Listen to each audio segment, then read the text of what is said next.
convidamos para estar conosco Ana Flávia Cipolicol, que vai nos falar sobre a visão espírita de Deus.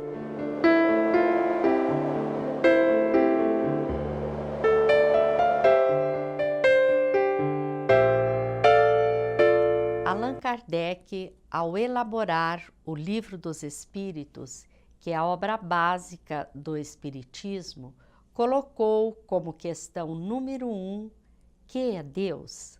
E os espíritos codificadores responderam que Deus é a inteligência suprema, causa primária de todas as coisas. E na questão 13, encontramos que Deus é eterno, infinito, imutável, imaterial, único, onipotente, soberanamente justo e bom. Muitos são aqueles que não se dão conta de que da compreensão clara da existência de Deus depende nossa apreensão da realidade, assim como a forma de orientar a nossa existência. Convidamos Ana Flávia Cipolicol, palestrante espírita, para nos falar sobre Deus, logo depois do Momento Espírita.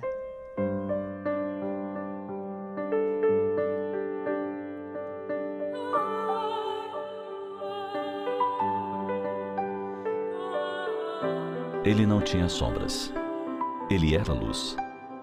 Veio para as trevas e as trevas não o reconheceram. Brilhou em meio à escuridão. Mas os que perceberam sua luminosidade nada mais desejaram senão apagar a luz que irradiava. Ele não tinha sombras porque era perfeito. Nenhum traço de inferioridade lhe manchava a personalidade. Antes que a Terra exalasse seu primeiro suspiro como um planeta propício à vida, ele já era. Por isso, muitos o julgaram o próprio incriado e o confundiram com a divindade. Mas ele, sempre correto, esclareceu, desde o primeiro momento: eu vim para cumprir a vontade de meu Pai que está nos céus. Ele não tinha sombras, nenhuma culpa, nenhum senão lhe maculava o espírito. Por isso podia estabelecer o convite: vem e segue-me. Senhor do mundo, pastor de um rebanho de almas incultas, eivadas de erros e de viciações morais, veio para as conduzir. Contudo, nem todos lhe ouviram a voz, ou o desejaram seguir naqueles tempos. Por isso, ele prossegue com um insistente chamado, anunciando as bem-aventuranças do reino do Pai. Ele era a luz. Os que nada desejavam senão espalhar sua própria sombra, o perseguiram, levantando calúnias, engendrando maldade. Ele respondia com amor. Por onde passava, deixava pegadas luminosas, a fim de que os que viessem em pós, na fieira do tempo e das vidas, pudessem segui-lo. Quando o desejassem, quando lhe pudessem compreender a mensagem. Falando com a autoridade de quem faz o que recomenda, ele se dirigia aos espíritos perturbadores e infelizes, arrancando-os da insensatez. A sua era a mensagem da paz.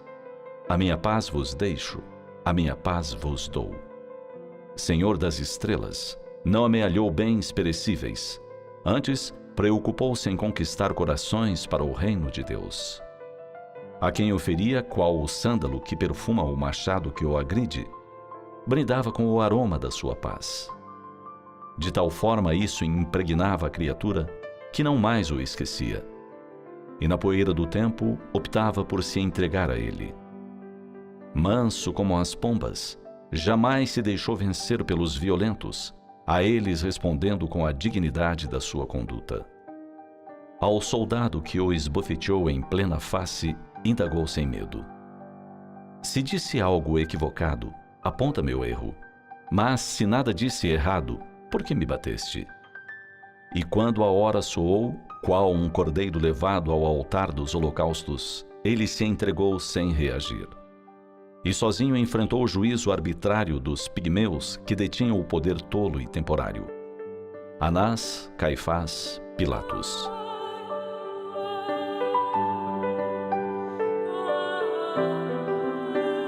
Ele era o Senhor do mundo e submeteu-se à justiça comezinha dos homens, ensinando que o exemplo fala mais alto do que as palavras. Ele era a luz. Até hoje ele brilha e espera. Espera que as suas ovelhas lhe atendam ao chamado, reconheçam a sua voz e descubram que com ele não mais haverá noite de solidão e amargura. Que com ele não haverá sede de justiça, porque ele é a água viva que descedenta para sempre. Com ele não haverá carências, pois ele é a plenitude. Ele é Jesus, o Filho de Deus, o bom pastor das nossas almas. Ele é o enviado, o Messias aguardado no tempo e anunciado por séculos na voz dos profetas. Ouçamo-lo, sigamo-lo. Ele é a luz, o caminho, a vida. Os CDs Momento Espírita podem ser adquiridos pelo site momento.com.br. Agora vamos conversar com Ana Flávia Cipolicol, palestrante espírita, sobre Deus. Olá, Ana Flávia, é uma alegria muito grande ter você no programa hoje. O Espiritismo apresenta Deus como a inteligência suprema, causa primária de todas as coisas. Qual é o valor do conceito espírita de Deus? Dona Ivone, em primeiro lugar, eu que agradeço, é uma felicidade muito grande estar aqui conversando sobre um tema de tanta importância. O valor é muito grande, porque no momento em que o Livro dos Espíritos, na sua primeira questão, apresentará esse conceito, ele está apresentando a altura do que é efetivamente a divindade. À medida que consegue abarcar tudo que Deus é, tirando todas as características que poderiam assemelhá-lo ao homem, as características antropomórficas. E isso é muito importante, porque quando eu entendo Deus como a inteligência suprema e a causa primária, é muito mais simples de compreender como essa inteligência pode estar presente em todos os lugares e em todos os momentos. Na história da humanidade, a gente vai ver que a concepção de Deus próximo do que é o homem, por exemplo, levou a muitos equívocos, inclusive ao equívoco, por exemplo, de que Deus teria raiva, de que seria interessante fazer guerras em nome de Deus. Então, de fato, o impacto de O Livro dos Espíritos demonstrar Deus com essa grandeza facilita ainda mais a nossa compreensão do que seja esse Criador. E como o Espiritismo apresenta as provas da existência de Deus? A partir de um raciocínio que se aplica às ciências comuns. Todo efeito provém de uma causa, todo efeito inteligente provém de uma causa inteligente. Então, se nós pegarmos um relógio comum, um relógio como esse que eu estou usando, por exemplo, nós vamos observar que o relógio em si não é inteligente, mas que ele denota que uma inteligência o criou. E aí nós vamos observar que certamente foi a inteligência de um relojoeiro. Se eu pegar, por exemplo, um relógio como existe no mundo, um relógio atômico, que atrasa 1 segundo a cada 16 bilhões de anos. Bem, eu já vou observar pelo efeito, esse relógio tão preciso, que ele é mais sofisticado e foi feito por uma inteligência mais sofisticada do que o relógio comum que eu mencionei. Mas e se a gente for pensar, por exemplo, sobre o mecanismo do tempo, os dias, as noites, o mecanismo de funcionamento do universo, o mecanismo de funcionamento da natureza?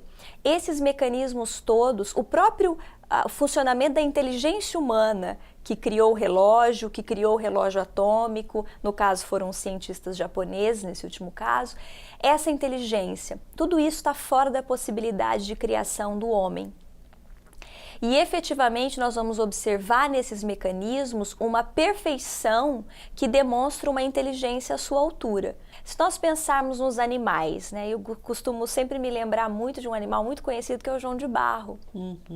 O João de Barro tem, a partir do instinto, a competência de saber, se assim podemos nos expressar, de onde é que vem a chuva e os ventos daquela estação para construir a abertura da sua casinha exatamente para o lado oposto. Então a gente vê esse mecanismo do instinto funcionando perfeitamente. Então, através desse raciocínio, ou por meio desse raciocínio, observa-se que existe uma inteligência suprema.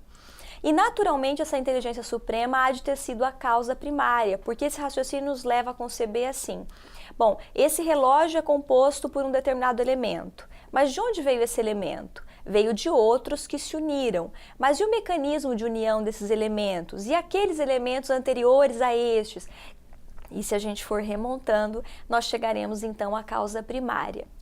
Quando a gente diz Deus criador de tudo, não é simplesmente uma palavra para explicar aquilo que a gente não conhece. Não, é uma palavra para nomear essa inteligência que é possível supor pelo raciocínio. Então, sem dúvida nenhuma, é uma prova incontestável. E fora o raciocínio, há também o sentimento íntimo. Todos nós temos o sentimento íntimo de um poder superior às nossas forças, tanto que não há povos de ateus. Sempre na história a gente observa esse sentimento inato da existência de um ser superior. E finalmente as revelações. Quantas revelações de que de fato existe Deus, que Ele é único, que Ele é soberano em poder e justiça. E entre os atributos de Deus está o de ser único, imutável e imaterial. Como que nós podemos entender esses atributos de Deus, Ana? Dentro desse raciocínio que nós mencionávamos, observando toda a criação da natureza e o funcionamento das leis naturais, é possível quase que automaticamente deduzir esses atributos. Porque se houvesse mais de um Deus, então haveria uma disputa entre eles.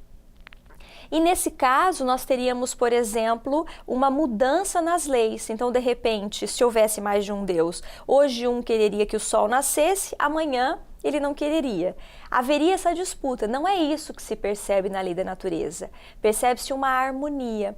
Daí a reflexão, depois confirmada pelas revelações, de que existe um Deus, o Pai Criador.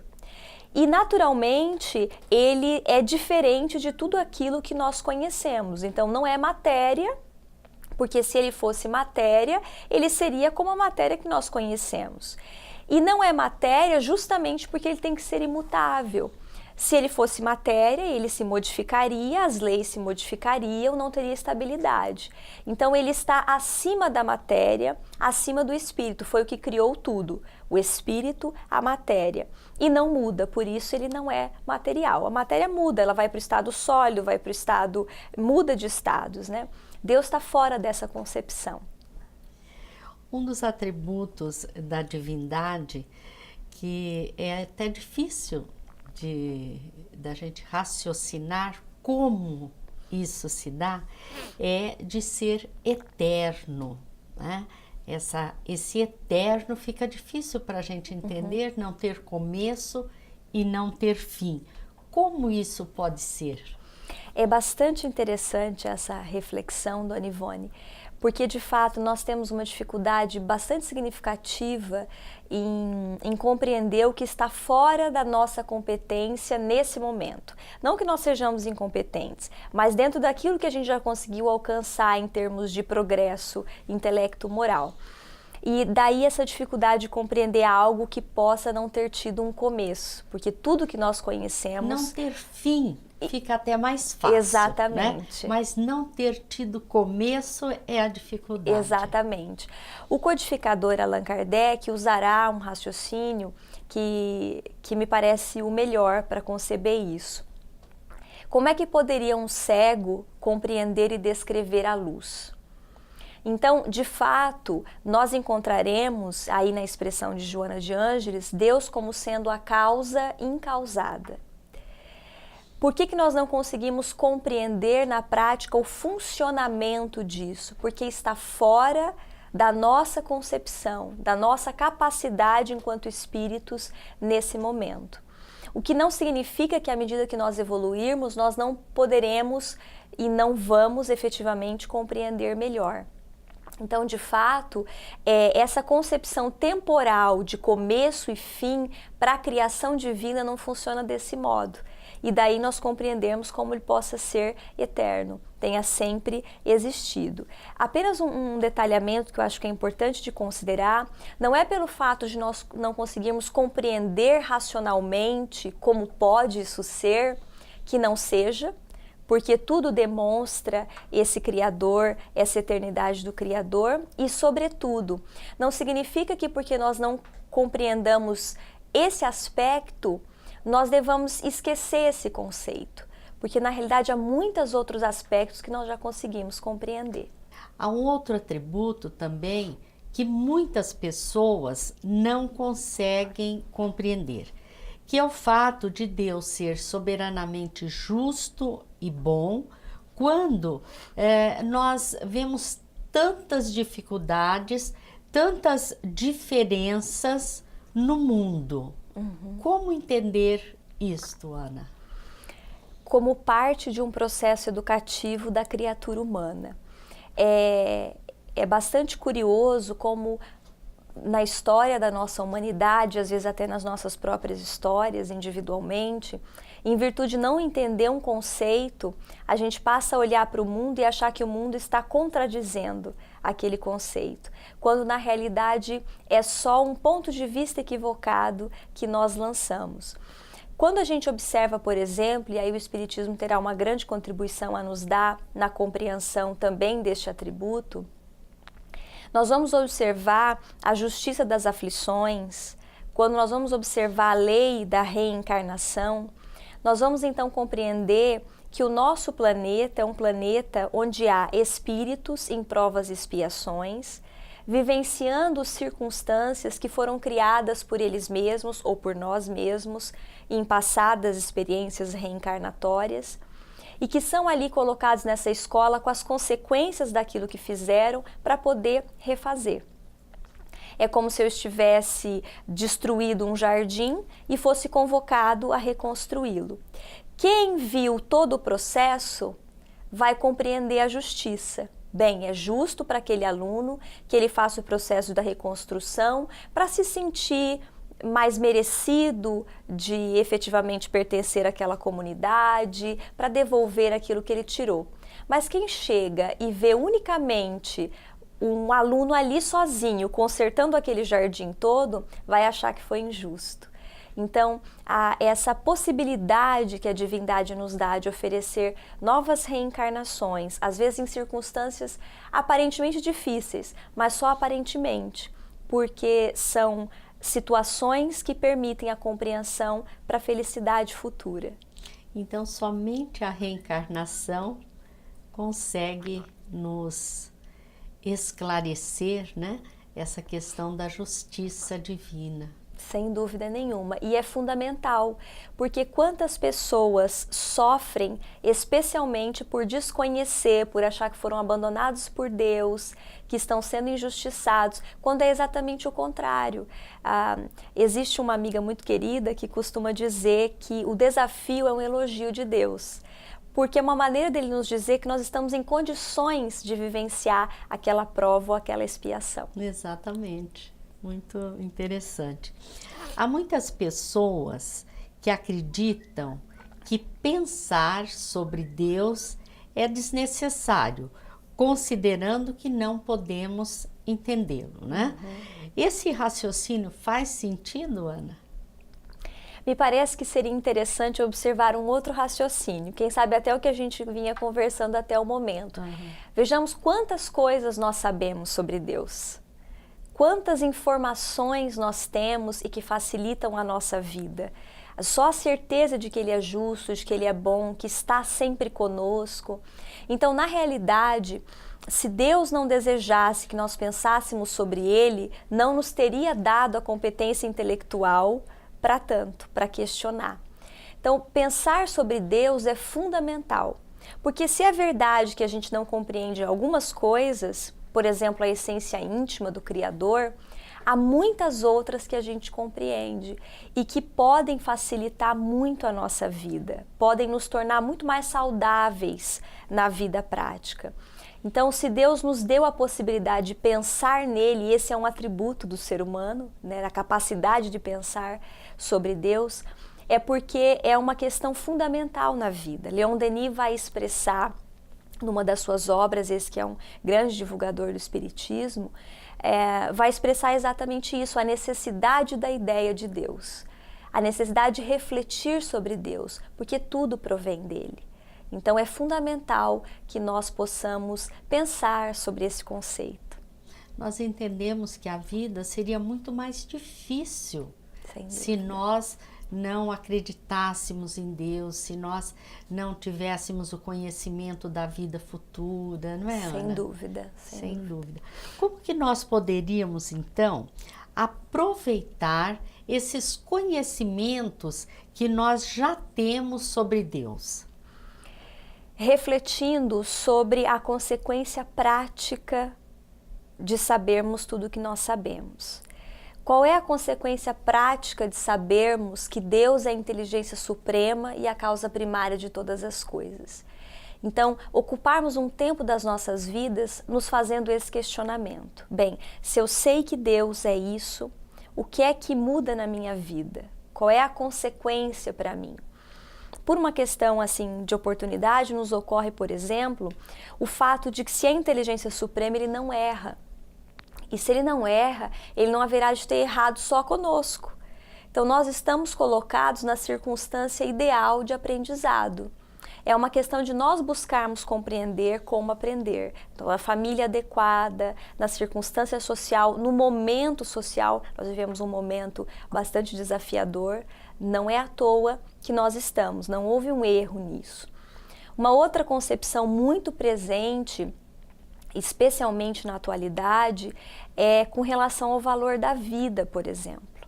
Se ele é a inteligência suprema, se ele é a causa primária, se foi ele que criou a vida, só ele tem o direito de tirá-la. Só ele sabe o momento de dar a vida e o momento de retirar a vida. Então aí nós vamos encontrar, por exemplo, as gestações indesejadas. Bem, se ali há uma vida em desenvolvimento, o que é que justificaria o aborto? Nada. Porque aquela vida não foi criada pelo seu pai, pela sua mãe, digo em relação à criança, ao feto em formação. É uma vida que provém de um ente maior, um ente superior. Então, naturalmente, se eu realizar o ato do aborto, eu estou me equivocando, porque eu estou me colocando como aquele que dita a vida, mas eu não sou o autor da vida. Assim também com relação, por exemplo, à eutanásia. Bem, qual é o autor da vida? É Deus. Efetivamente, é o único ser capaz de compreender em que momento deve se findar, em que momento aquele espírito ali encarnado num corpo em circunstâncias difíceis, que momento ele deve voltar ao mundo espiritual. Todo julgamento nosso seria equivocado, seria parcial. E assim também nos crimes contra a nossa própria vida, o suicídio. Efetivamente, se eu não sou o autor da vida, eu não sou o autor nem da minha própria vida. Então, eu devo servir a Deus me colocando à disposição da vida. É um exercício muito difícil, Dona Ivone, especialmente para aqueles de nós mais orgulhosos. Mas não existe alegria maior do que nós podermos fazer o exercício de submissão a esse que é muito superior a nós e que jamais nos abandonará. Isso vai facilitar muito a vida da gente, né? Porque nós desenvolvemos essa fé, essa confiança que nós tanto precisamos ante as dificuldades que surgem em nossa vida. Exato. O Espírito Joana de Ângeles tem duas propostas muito interessantes: a gratidão à vida e o entrega-te a Deus. Como entrega-te a Deus? Não é um entrega-te a Deus dogmático, é justamente o entrega-te a Deus. Eu reconheço este Criador como uma inteligência que não se equivoca, então eu posso me entregar, eu posso servir, eu posso orar. Daí a lei de adoração, a possibilidade de estarmos em contato com esse que é o autor de todos nós. E aí nós temos fortaleza para prosseguir. Sem dúvida. Muito obrigada, Ana. Eu que agradeço. Muito obrigada pela sua participação. Queremos agradecer a todos vocês que estiveram conosco. Lembramos que este e outros programas podem ser vistos através do site amemmaringá.com.br e também pela FEB TV. Muito obrigada a todos e até o próximo programa.